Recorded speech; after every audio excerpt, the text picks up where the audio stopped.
ফের তখতে নীতিশ, বিহারের তখতে নীতিশ কুমার আরো একবার, কারণ এখন পর্যন্ত যা ট্রেন্ড দেখছি সেই ট্রেন্ডে এনডিএ 190 এগিয়ে, এমজিবি 49 এগিয়ে, অর্থাৎ মহাজোট 49টিতে এগিয়ে। তাহলে বিপুল সংখ্যাগরিষ্ঠতার পথে এনডিএ ম্যাজিক ফিগার পার করে অনেকটাই এগিয়ে রয়েছে। গ্রাউন্ড জিরো থেকে প্রত্যেকটা গণনা কেন্দ্রের সামনে থেকে আমার সহকর্মীরা রয়েছেন, তাদের সঙ্গে কথা বলবো, আপডেট জানবো। তার আগে সেলিব্রেশনের ছবি দেখাবো আপনাদের। এই দেখুন, পাটনায় সেলিব্রেশন চলছে।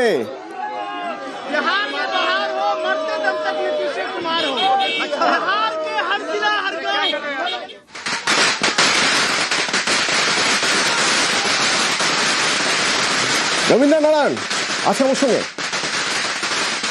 আমার সহকর্মী থাকবেন, আমি একবার কথা বলবো তার সঙ্গে। সেলিব্রেশনের যে মুড, যে ছবি দেখতে পাচ্ছি, বেশ কিছুটা পিছিয়ে রয়েছে আরজেডি, মহাজোট কিছুটা পিছিয়ে রয়েছে অনেকটাই।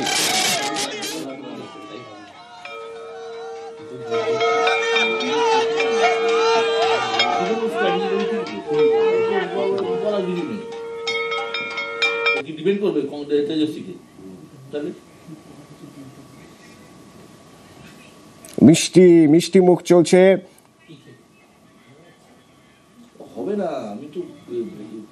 এখনো কিছুটা সময় রয়েছে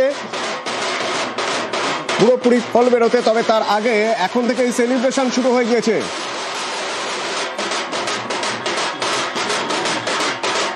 এখনো যা ট্রেন্ড তাতে কংগ্রেস ধরাশায়ী, যা ট্রেন্ড তাতে আরজেডি অনেকটা পিছিয়ে রয়েছে এবং এনডিএ ম্যাজিক ফিগার পার করে অনেকটাই এগিয়ে।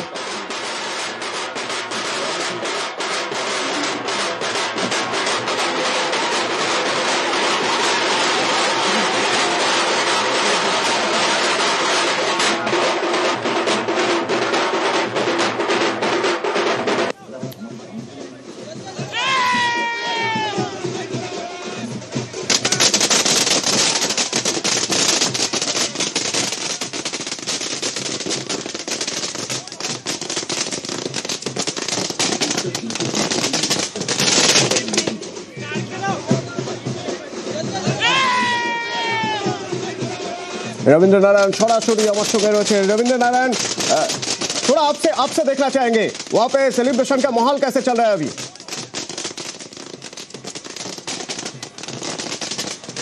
देखिए, फिलहाल मैं यहाँ पे जो काउंटिंग सेंटर है वहाँ पे मौजूद हूँ और काउंटिंग सेंटर पे जो है सेलिब्रेशन की पूरी तरह से पाबंदी लगी हुई है। जो तस्वीरों के जरिए हम आपको दिखाते हैं कि यहाँ पे पूरी तरह से सख्ती है। अभी से थोड़ी देर पहले तक यहाँ पे जो कार्यकर्ता थे भी तमाम राजनीतिक दलों के, खास करके एनडीए के, यहाँ के जश्न के माहौल में थे, लेकिन यहाँ पूरी तरह से खाली करा लिया गया है क्योंकि यहाँ पे 144 धारा लागू की गई है और जश्न मनाने पर जो है वो पाबंदी लगा दी गई है। तमाम लोगों को कहा गया है कि अपने कार्यालय पहुंचे और वहाँ पे ये जश्न मनाएं, क्योंकि एनडीए को जिस तरह से अभी तक रुझान जो मिला है और रुझान में एनडीए जो जिस तरह से बहुमत के जो स्पष्ट बहुमत है उधर दिख रही है, इसे देखते हुए जो है एनडीए में ये काउंटिंग सेंटर के अंदर से कुछ खास कुछ मिल रहा है आपको, कुछ ऐसा कुछ खबर जो हम अपने दर्शकों को बता सके?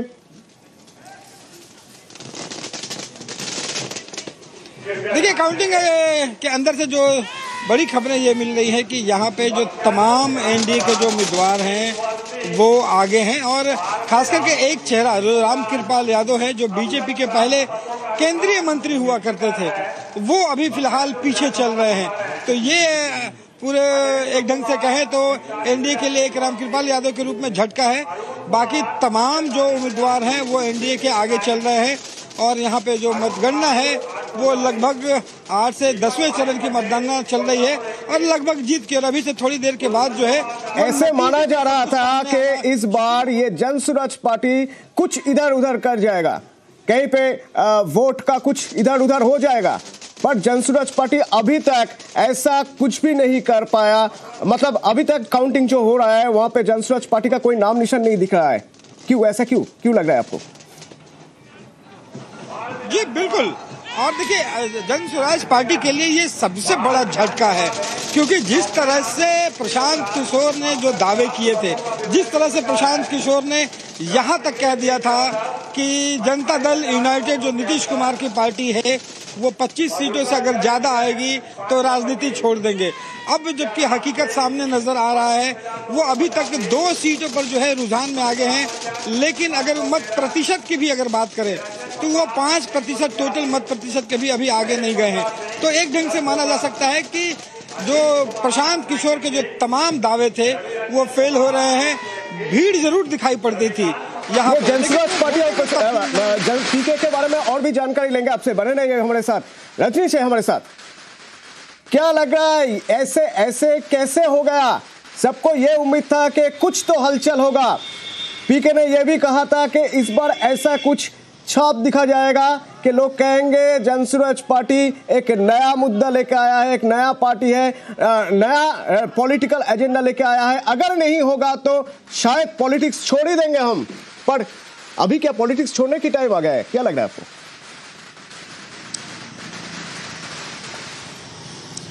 देखिए, पहली बार जनसुराज जो है मैदान में एक तरह से आई थी नई पार्टी बनकर, और प्रशांत किशोर जो राजनीति के अपने आप को चाणक्य मानते हैं, लेकिन बिहार की धरती पर वोटरों ने उन्हें नकार दिया है। और हम नहीं कर रहे हैं, जो एग्जिट पोल का जो आंकड़ा सामने आया था उसके बाद अब एग्जैक्ट पोल जो है वो भी अब एक तरह से अब सामने आ रहा है, मतगणना जारी है। इस बीच जहां एनडीए को भारी बहुमत से बढ़त मिलता हुआ दिख रहा है, महागठबंधन जो है जिसको एक भरोसा था कि हम बहुत आगे निकलेंगे लेकिन बहुत पीछे छूटता हुआ दिख रहा है। दूसरी तरफ जनसुराज जो है अभी इस रेस में कहीं नहीं है, तो कहीं ना कहीं बड़ा झटका है जनसुराज के लिए, बड़ा झटका है। और त्रिकोणीय मुकाबला की बात कही जा रही थी कि बिहार में त्रिकोणीय मुकाबला होगा, हालांकि बिहार में ऐसा हुआ नहीं था। और सामने सामने अगर टक्कर की बात करेंगे एनडीए या महागठबंधन के बीच ही टक्कर होता रहा है। अब जो है जनसुराज का जो रिजल्ट सामने आया है, धीरे धीरे अब जो है रुझान के मुताबिक तो जनसुराज अभी फिलहाल कहीं नहीं है रेस में। बढ़त 1-2 जगह दिख रहा है, लेकिन जनसुराज को ये झटका लगा है। और बता दें आपको कि एक 2600 से अधिक प्रत्याशी आज एक तरह से उनके भाग्य का फैसला हो रहा है, जिसमें 149 प्रत्याशियों के पटना विभाग का फैसला होना है। और दोपहर 2 बजे तक ऐसा लग रहा है कि सब कुछ दूध का दूध और पानी का पानी सामने आ जाएगा। बिल्कुल बिल्कुल, हमें भी इंतजार है। बने रहिए हमारे साथ। Thank you. বিশ্বদা আছে আমার সঙ্গে। বিশ্বদা, একেবারে বিহারের ইলেকশনের আগে বিহার ঘুরে দেখার সুযোগ হয়েছে তোমার এবছর। এখনো পর্যন্ত এক অদ্ভুত জিনিস, বিহারে বোধহয় এই প্রথমবার বিজেপি একক সংখ্যাগরিষ্ঠতা পেতে চলেছে। কিভাবে হচ্ছে? দেখো, দুটো জিনিস অত্যন্ত পরিষ্কার। এক হচ্ছে প্রশান্ত কিশোরের কথা সূত্র ধরেই বলি যে প্রশান্ত কিশোর এতদিন প্রত্যেককে পরামর্শ দিয়ে এসেছেন। তিনি তার দাবি পশ্চিমবঙ্গে মমতা বন্দ্যোপাধ্যায়কে জিতিয়েছেন, তিনি দিল্লিতে নরেন্দ্র মোদীকে জিতিয়েছেন, তিনি বিহারে অরবিন্দ কেজরিওয়ালকে জিতিয়েছেন, তিনি হায়দ্রাবাদে অন্ধ্রপ্রদেশে ইয়েকে জিতিয়েছেন, রেড্ডিকে জিতিয়েছেন, তিনি স্ট্যালিনকে জিতিয়েছেন। প্রশান্ত কিশোর তাদেরই জিতিয়েছেন যাদের হারার সম্ভাবনা ছিল না। এটা আমার ব্যক্তিগতভাবে মনে হয়। তার কারণ যে এইভাবে ভোট কুশলী সংস্থা কাউকে জেতাতে পারে না, আমি বিশ্বাস করি। তারা হয়তো সার্ভে করতে পারে, এর বাইরে কিছু নয়। কিন্তু রাজনীতির ময়দানে নেমে প্রশান্ত কিশোর বুঝলেন যে দুধ কা দুধ পানি কা পানি হয়ে গেল। প্রশান্ত কিশোরের কিন্তু প্রভাব ছিল বিহারের অঞ্চলগুলোতে, শহর অঞ্চলগুলোতে কিন্তু প্রশান্ত কিশোরের একটা প্রভাব তৈরি হয়েছিল। প্রশান্ত কিশোর কিন্তু রোজগারের কথা বলছিলেন, তিনি কিন্তু বাচ্চাদের এডুকেশনের কথা বলছিলেন, শিক্ষার কথা বলছিলেন, চাকরির কথা বলছিলেন। কিন্তু বিহারের জনতা যে এগুলোকে বাদ দিয়ে শেষমেশ অন্য ইস্যুতে ধরলো এবং জাতপাত যে বাদ গেল না, এটা কিন্তু বড় বিষয়। বিহার কিন্তু জাতপাতের পলিটিক্সই থাকলো এবং থাকবেও ভবিষ্যতে। পাশাপাশি উন্নয়ন, নীতিশ কুমারের জমানায় আমি যেটা আগেও বলেছি, আরও একবার বলছি যে যে এই বিহার ভারতীয় রাজনীতির একটা মানে মাইলস্টোন, বিহার রাজনীতির একটা বড় জায়গা। একটা সময় বিহারে ইন্দিরা গান্ধীর জরুরি অবস্থার বিরুদ্ধে ক্রান্তি আন্দোলনের ডাক দিয়েছিলেন জয়প্রকাশ নারায়ণ। বিহার রাজনীতির প্রোডাক্ট আজকে লালু প্রসাদ যাদব বা নীতিশ কুমার সেই ক্রান্তি আন্দোলন থেকে উঠে আসা।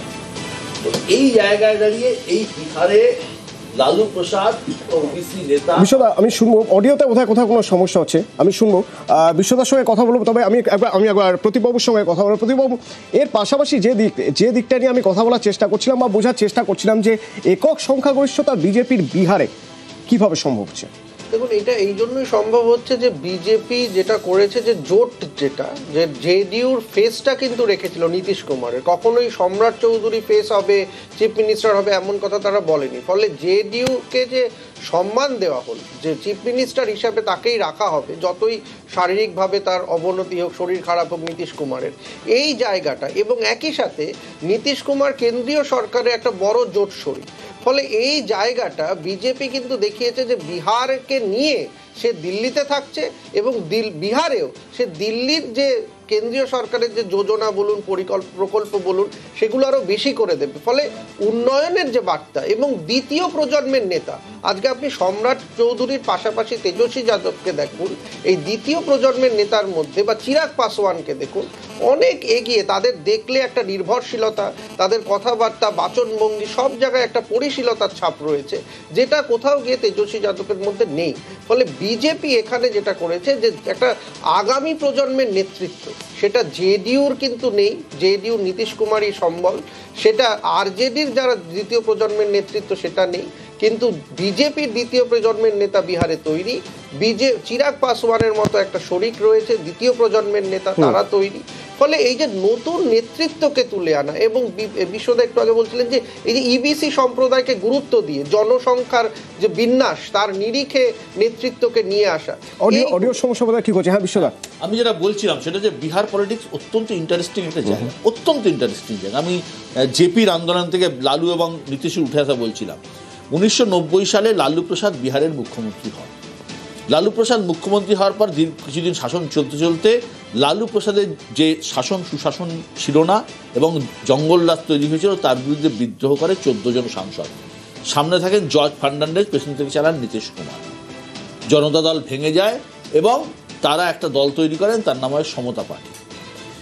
পরবর্তীকালে যে জর্জ সরে যান, নীতিশ কুমার আস্তে আস্তে জেডিইউ তৈরি করেন। ততদিনে লালু প্রসাদ যাদব নিজের আরজেডি তৈরি করে ফেলেছেন, আরজেডিও তৈরি করেন। এইবার লড়াইটা হয় আরজেডি এবং জেডিইউ এর। বিহার রাজনীতিতে লালু প্রসাদ যাদবের সাথে একটা মাটির টাচ ছিল, গ্রাসরুটের আর টাচ ছিল। তেজস্বী যাদবের সাথে নেই। আমি বিহার ঘুরে এসে দেখেছি, জাস্ট নেই। এবং বহু জায়গায় তারা সিটও বিক্রি করেছে বলে এবং অভিযোগ আছে তাদের দলের মধ্য থেকে। এবং দ্বিতীয় কথা হচ্ছে, ভালো হোক মন্দ হোক, এখনো পর্যন্ত তেজস্বী যাদবের তার বাবার যে জঙ্গলরাজের যে তার থেকে বেরোতে পারেনি। বিহারের জনতা একটা সেকশন কিন্তু মানে বিশ্বাস করে এরা ক্ষমতায় আসলে যাদবদের হাতে ক্ষমতা চলে যাবে এবং জঙ্গলরাজ তৈরি হবে। বিজেপি যে অত্যন্ত অর্গানাইজড একটা পলিটিক্যাল পার্টি, যারা 365 দিন ভোটটা করে, যেদিনকে ইলেকশন জেতে বা হারে তার পরের দিন থেকে প্রস্তুতি শুরু করে দেয়। তাদের কাছে এইরকম অ্যামেচার দল যারা সারাদিন ধরে ঘুরে বেড়াচ্ছে, একটা ভোটার অধিকার যাত্রা হলো, মানুষ জানেই না কি যাত্রাটা কিসের জন্য। এবং কংগ্রেসও বোঝাতে পারেনি। আমি তো নিজে ঘুরে দেখে এসেছি, কংগ্রেস এবং তেজস্বীর অবস্থা খুবই খারাপ বিহারে। পার্টিটার অস্তিত্ব থাকবে না সন্দেহ। উল্টো দিকে দেখো, নীতিশ কুমারের জেডিইউ, তারা 2010 সালে পেয়েছিল 115টা আসন, 2015 সালে পেয়েছিল 71টা আসন আরজেডির সাথে যোগ করে, আর 2020 সালে তারা পেয়েছিল মাত্র 43টা আসন। তাহলে গ্রাফ যদি দেখি 115, তারপর 71, তার 43, এবার তারও কমে যাওয়ার কথা। তারা এত বাড়লো কোত্থেকে? কি এমন করলো নীতিশ কুমার? কিচ্ছু করেনি। ভোট তো কৌশলের ব্যাপার। এই কৌশলে অঙ্কর হিসেবে তারা অত্যন্ত সুন্দরভাবে বিজেপি নীতিশ কুমারকে সামনে রাখলো। কারণ তারা জানে নীতিশ কুমার যতই অসুস্থ হন, যাই হন না কেন, শোনা যায় নীতিশ কুমারের আলজাইমার্স হয়েছে, শোনা যায় তিনি ভুলে যাচ্ছেন, নানারকম করছেন, কিন্তু তবু তারা এমন একজন লোককে সামনে রাখলো যার কাছে তেজস্বী যাদব কিছু নয়। দ্বিতীয়ত, বিহারে বিজেপি জানে তাদের কাছে সুশীল মোদী মারা যাওয়ার পরে এমন কোনো মুখ নেই যে তারা এক্ষুনি তাকে মুখ্যমন্ত্রী করে দেবে। ওরা আস্তে করে কি করলো, সম্রাট চৌধুরীকে তুলতে শুরু করলো। সম্রাট চৌধুরী হচ্ছে ইবিসি সম্প্রদায়ের নেতা। বিহারে 37% ভোট রয়েছে ইবিসি সম্প্রদায়ের। গোয়াটা বিহার রাজনীতিতে ইবিসি আর ওবিসি মিলিয়ে 63% ভোট, 14% ভোট লালু প্রসাদ যাদবদের রয়েছে, আর ইবিসি ভোট 37%। তারা সম্রাট চৌধুরীকে তুলতে শুরু করলো, তুলে তারা বিহারের উপমুখ্যমন্ত্রী প্রজেক্ট করলো। পাশাপাশি একটা কী করলো, তারা এই ধরো চিরাগ পাসওয়ান, চিরাগ একসময় শূন্য হয়ে গিয়েছিল বিহারে গত নির্বাচনে। চিরাগ পাসওয়ান, তাকে 5টা সিট দিয়েছিল লোকসভায়, 5টাতেই চিরাগ জিতেছে। এবার চিরাগকে বেশি সিট দিল, লোকে আশ্চর্য হয়ে গেল। চিরাগ দুর্দান্ত রেজাল্ট করলো, কারণ ওই সম্প্রদায়, যে পিছড়ে বর্গের সম্প্রদায়কে বিজেপি আস্তে আস্তে তুলে আনছে এবং তারা তাদের সঙ্গে রাখার চেষ্টা করছে। এই যে একটা কংক্রিট জোট হয়েছে প্রত্যেকের সাথে। কালকে যে বিহারের চিফ মিনিস্টার নীতিশ কুমার 1 বছর পরে থাকবে আমি গ্যারান্টি দিয়ে বলতে পারছি না, 1 বছর 1.5 বছর পরে সিনারিও চেঞ্জ হয়ে যাবে, কিন্তু তারা নীতিশকে সামনে রেখেছে অন্তত ভোট পলিটিক্সের মাথায় রেখে, এবং আগামী 1 বছর রাখবে।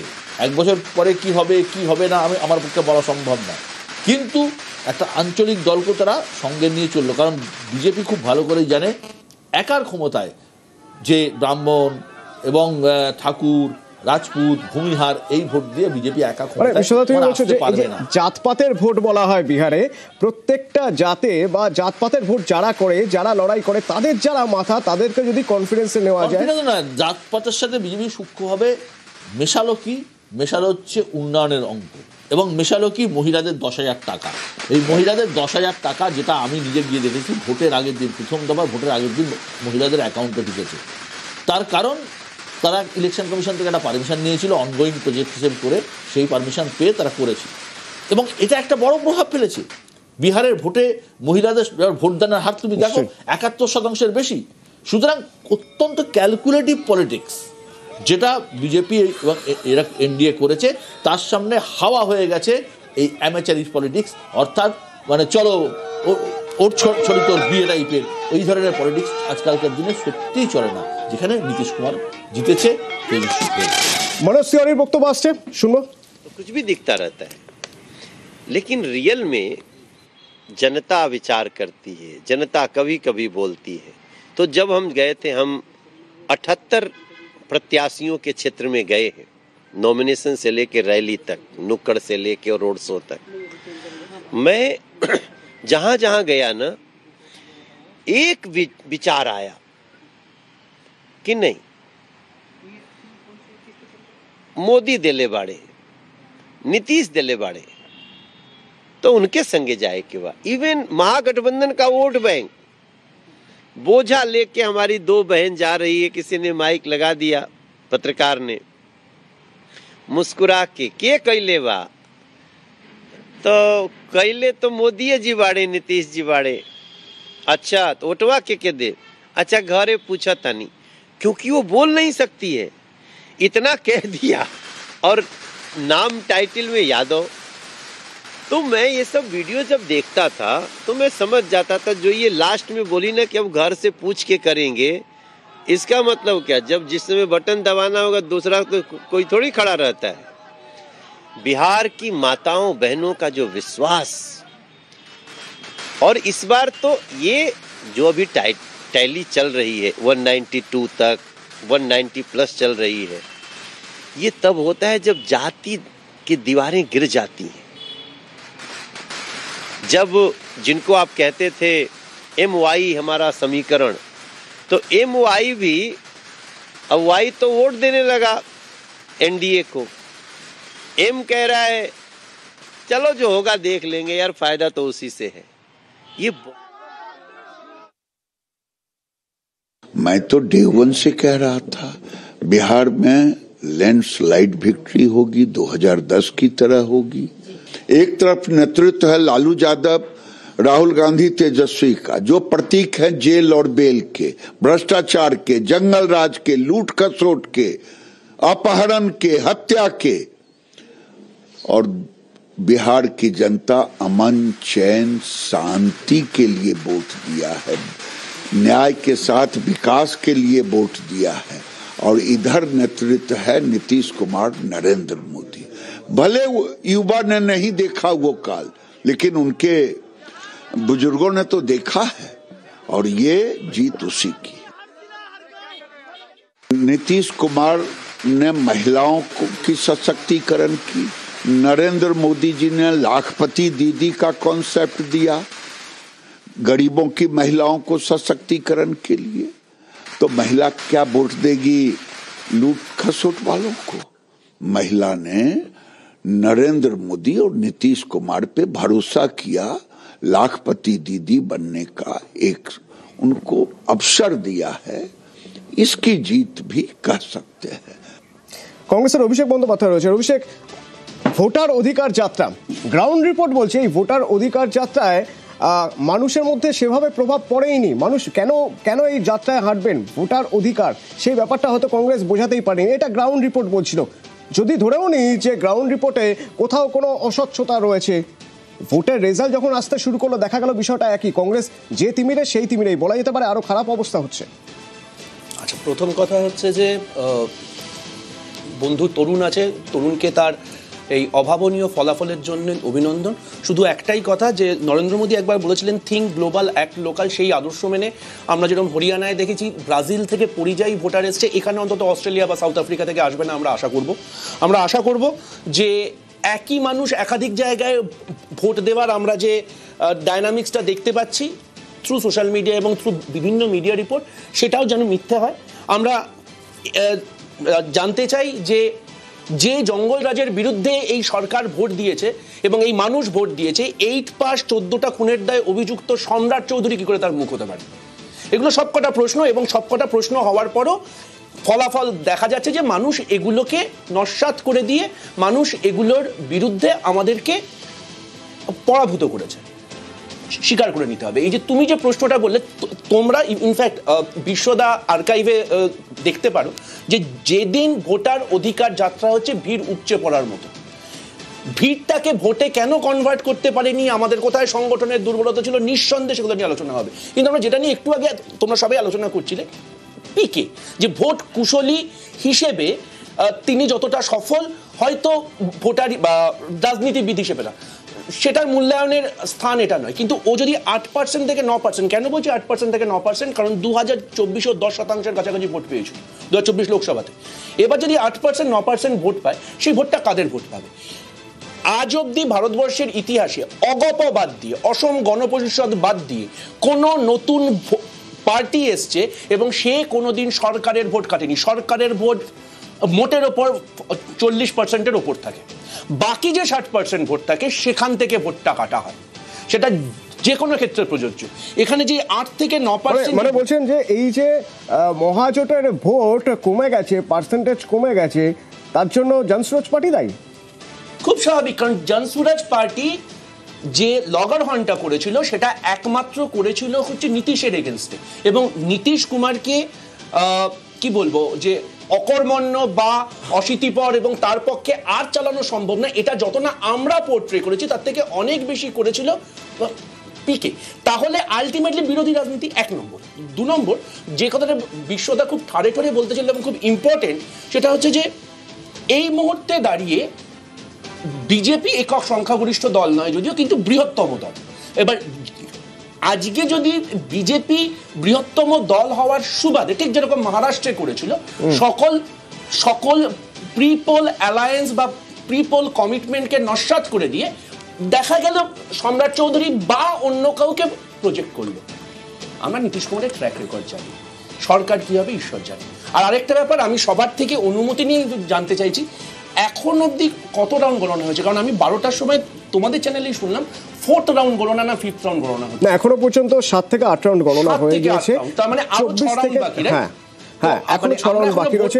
আশা রাখতেই পারেন অভিষেক, আশা রাখতেই পারেন। যেমন এই আশা নিরাশার মধ্যে থেকে তেজস্বী কখনো হারছেন, কখনো এগিয়ে যাচ্ছেন, কখনো পিছিয়ে যাচ্ছেন। তেজস্বী যাদব এখন আবার এগিয়ে আছেন রাঘবপুর থেকে। একটা ছোট্ট বিজ্ঞাপন বিরতি, বিহারের আপডেট লাইভ এক্সক্লুসিভ থাকবে আপনাদের জন্য।